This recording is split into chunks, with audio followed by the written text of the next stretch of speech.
Καλημέρα, καλησπέρα, γεια σας παιδιά, 24 Δωδεκάτου του 25 σήμερα. Εύχομαι όλοι να είστε καλά, χρόνια πολλά σε όλους. Εύχομαι καλά Χριστούγεννα, εύχομαι να ανοίξει η ψυχή σας και να γεμίσει φως. Έχω κάνει ένα μικρό άνοιγμα που απευθύνεται σε εσάς όλους και έχουν να μας πούν οι άγγελοι μας λοιπόν ότι έρχονται δώρα από το Θεό.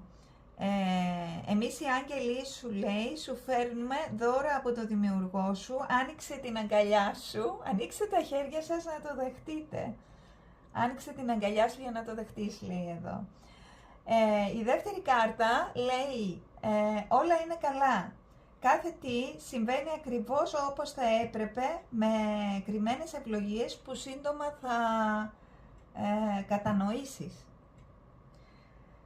Έρχονται ευλογίες παιδιά, έρχονται δώρα από το Θεό, να είστε ανοιχτοί, να είστε όμορφα μέσα σας για να έρθουν και όλα τα καλά έξω σας.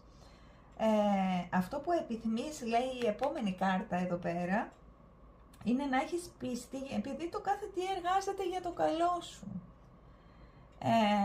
Και εδώ μου βγήκε η κάρτα του γάμου. Ο γάμος μπορεί να σημαίνει όντως ένα γάμο ή μια συμφωνία ή μια επανένωση ή ό,τι επιθυμεί η ψυχή σας επάνω σε κάποια επιθυμία σας ή κάποια ευχή σας για μια σχέση. Και μου βγάζει το γάμο. Άρα εκεί θα έρθει η πλήρη εκπλήρωση και η ένωση.